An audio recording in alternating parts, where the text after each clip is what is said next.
In the 1970s, the Middle East was a chessboard of power plays. In this corner was Iran, a land of ancient traditions, now ruled by the Shah, who was pushing his country into the modern world at a dizzying pace. But this rush to modernize wasn't sitting well with everyone, creating ripples of unrest. On the other side of the border was Iraq, under the ambitious eye of Saddam Hussein. Saddam had big plans for Iraq, aiming to turn it into a powerhouse in the Arab world. But beneath his strong rule, there were cracks. Different groups, like Sunnis, Shiites, and Kurds, all with their own dreams and gripes simmering under the surface. These two neighbors, each mighty in their own right, stood on a knife edge of rivalry, bristling with tension and old grudges. Then, everything changed. In Iran, the winds of revolution began to blow, sweeping away the old order. The Islamic Revolution flipped Iran's world upside down, replacing the Shah with a new kind of rule, an Islamic Republic led by Ayatollah Khomeini. This upheaval sent shockwaves through the region, changing the game. Saddam, watching from Iraq, saw Iran's turmoil as his chance. He had his eyes on disputed lands, rich in oil, and now, with Iran caught up in its own revolution, he thought the time was ripe to make his move. It was a gamble, sure, but one he was willing to take to turn his ambitions into reality. This decision set both countries on a collision course, marking the start of a conflict that would leave deep scars on the Middle East. In this high-stakes game, each nation geared up for the impending clash. Iran, amidst its revolution, found a new unifying force under Ayatollah Khomeini's leadership. Despite its upheaval, Iran's spirit was ignited, ready to defend its newfound identity. Iraq, seeking leverage, turned to allies both near and far. Saddam's regime, tapping into a mix of local support and international backing, especially from powers interested in Iran's downfall, readied its forces. It was a time of intense preparation, with each side bolstering its military might and national resolve.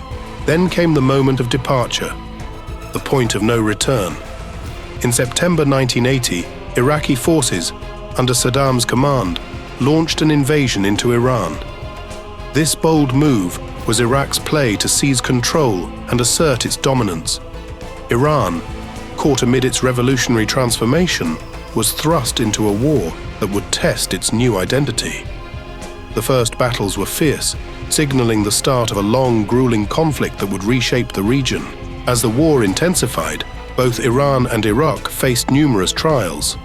Iran, rallying its people, mounted counterattacks, fueled by a mix of fervent patriotism and religious devotion. Young men, answering the call of duty, joined the front lines, facing the harsh realities of war. Iraq, expecting a swift victory, found itself locked in a bitter stalemate. Despite superior weaponry and external support, the Iraqi forces couldn't break Iran's unexpected resilience. The war turned into a grueling conflict, marked by back-and-forth battles, heavy casualties, and a mounting toll on civilian life. The war's turning point approached. Iran launched major offensives, aiming to push into Iraq and inspire uprisings. Iraq, determined to hold its ground, fortified its defenses. The conflict, now a war of attrition, saw both sides digging in, with each nation deeply committed to its cause.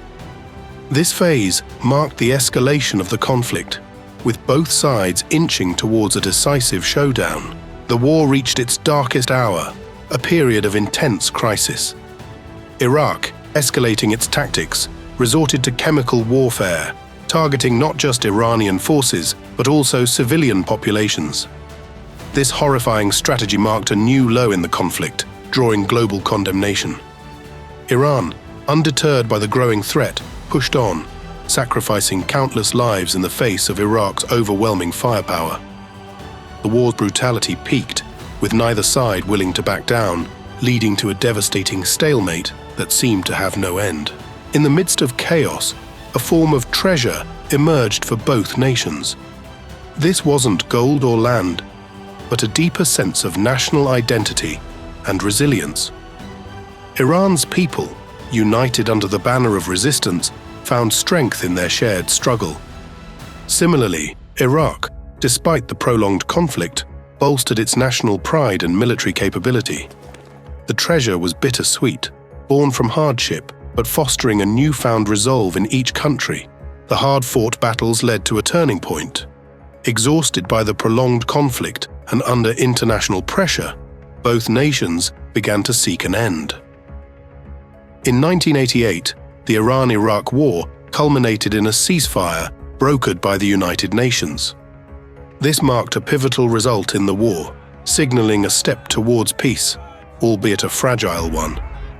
The ceasefire didn't erase the scars of war, but it halted the immediate violence and opened a path for future diplomatic efforts.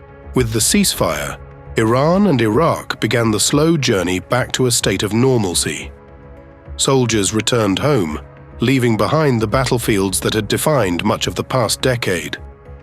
This return was not just physical, it symbolized a shift from war to rebuilding and reflection.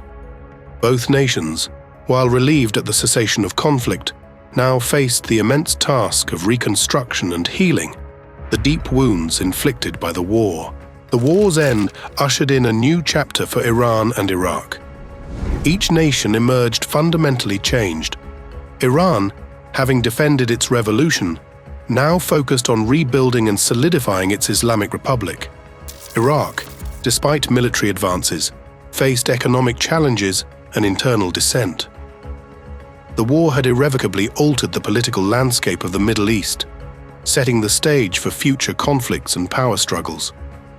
Both countries, through their experiences, stepped into a new era, marked by lessons learned and a cautious eye toward the future.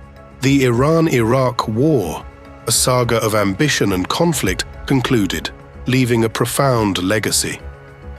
It highlighted the tragic cost of war and the importance of diplomatic resolutions.